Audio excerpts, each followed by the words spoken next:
Oh, you startled me. Welcome to another exciting edition of Poet the Poet, and I'm Robert Dunn, and I startle easily, as a matter of fact, and I host the show, and we have marvelous guests for you. As is our tradition, we have Virginia Bagliori over here, and we have Ken Lowe over there. And before we get into our guests, I want to mention that we're filming tonight in the vault.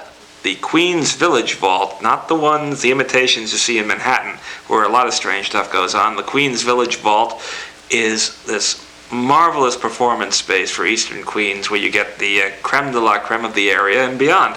And we're very grateful to Tony Bellizzi for letting us come in and take over the space for a while so we can get to this show.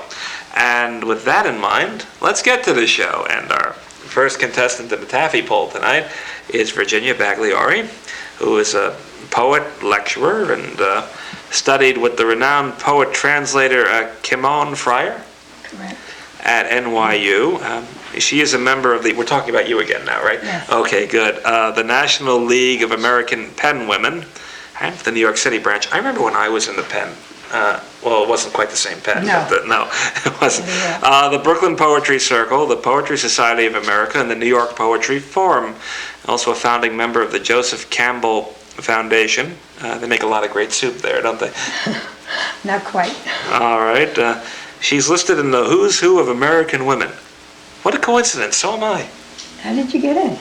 It's a great way to meet women. Very good. And I have no problem with that. Published internationally. We're talking about Virginia again here. Enough about me. Won a number of awards, and the poems go into several languages, I understand. Yes. Like what? Greek, Urdu, which is Pakistani is what I'm told. Okay. Spanish, and Italian. All right. Why don't we jump into a poem? Wonderful. I'd like to begin with a poem, or several poems that I have been inspired to write from actual events. And one of them is called Full of Grace.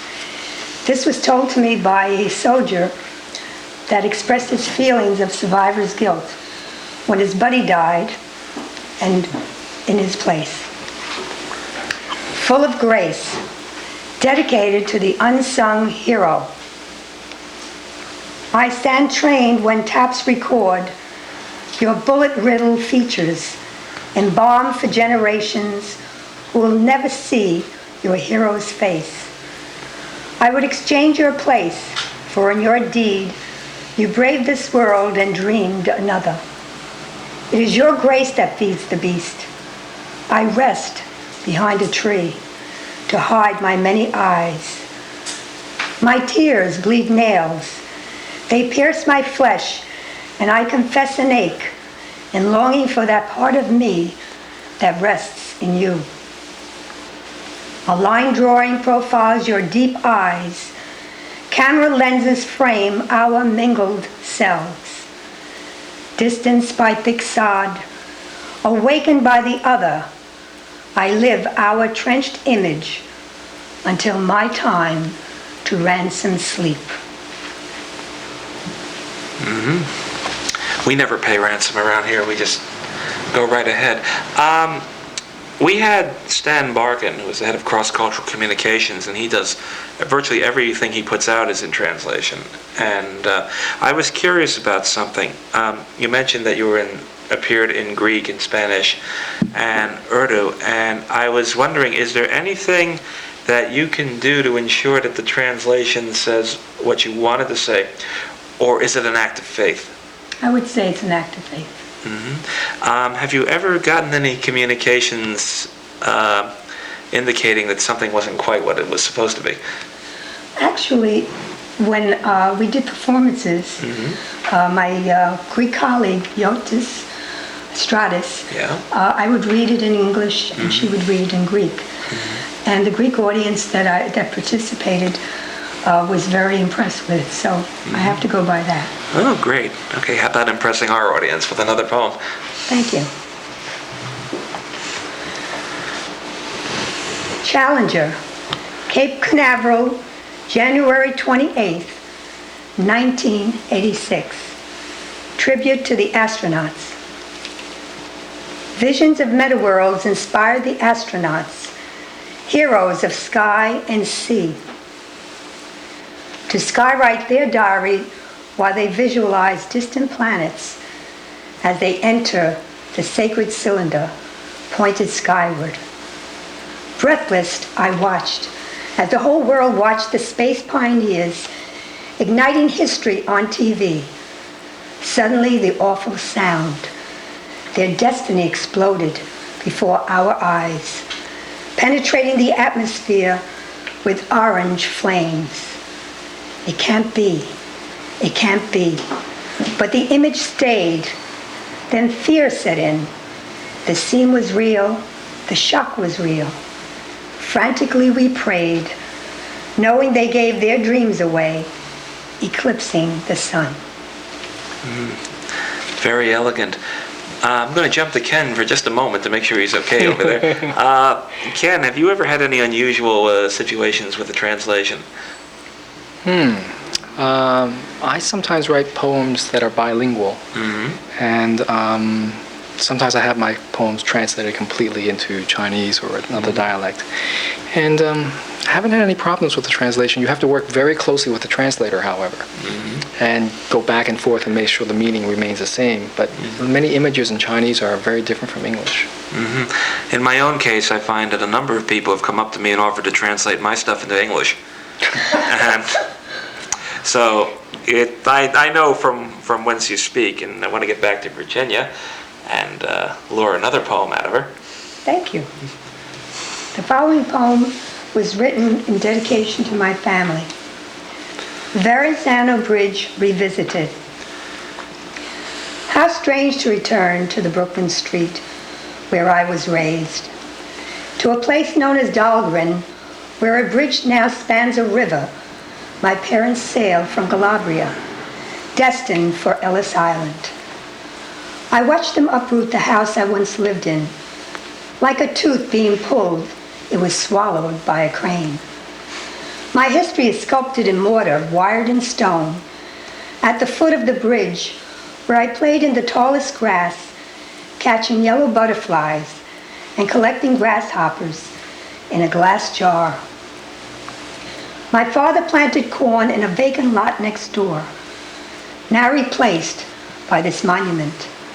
How strange it is driving across the bridge. Now all that remains is a relic of my childhood, fired in clay. And what did you do with the grasshoppers once they were in a jar? Well, I let them go. That's very nice of you. We used to catch fireflies ourselves in the hopes of saving wear and tear on the light bulbs, but that's how it goes. Now, in your bio here, you talk about something called the art of self-dialogue. Is this metaphysical in nature? Yes. What is the purpose of the art of self-dialogue?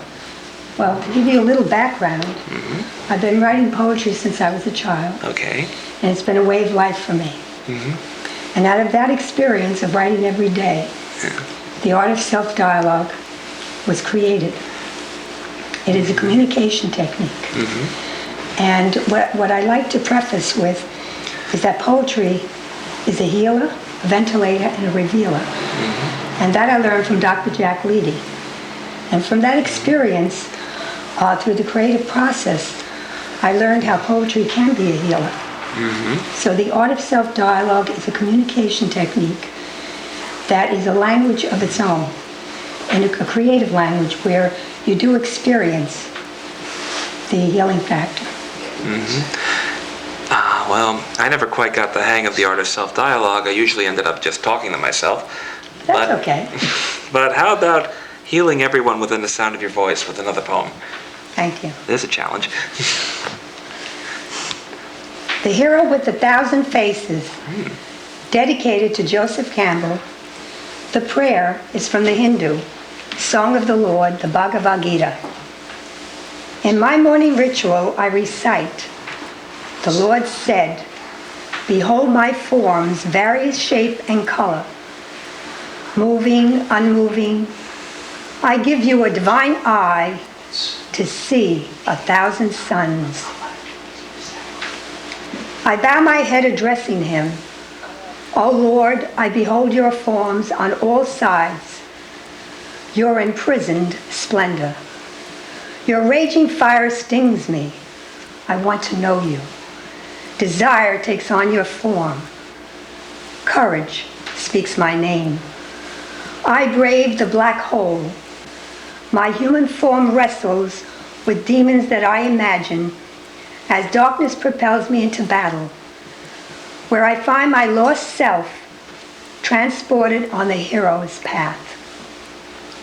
I gather your energy like burning logs to heal me. Yet I fear the crimson tongues.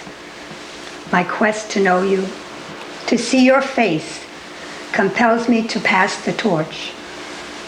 My dialogue mythic, your dialogue real, challenges me to unleash the terrible truth. All experiences are worthy. Very beautiful. Give him another one. Go ahead. Give him another one.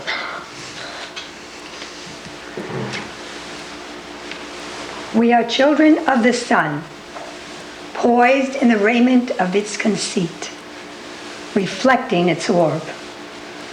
We pulsate rays of rainbow fire, red-orange to blue-violet, bursting into shafts of light.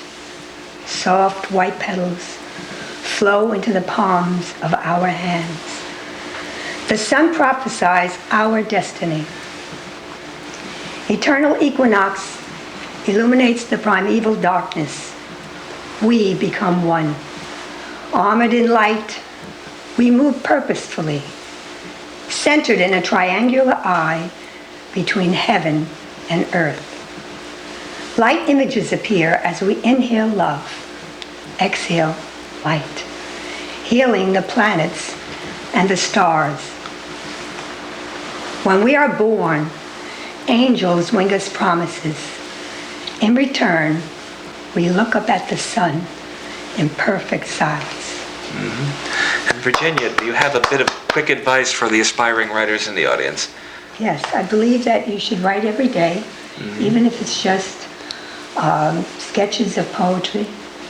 You're speaking of poetry for now. Everything. Everything. Yeah. Well, I'm a great believer that the creative process is within all of us. And I had the privilege in teaching and sharing creative writing classes where students actually said to me I could never write a poem. And every one of them eventually did. That's great. Thank you, Virginia Bagliori, for coming on Poet to Poet. We'll be back in a moment with Ken Lowe, so don't disappear, because we won't.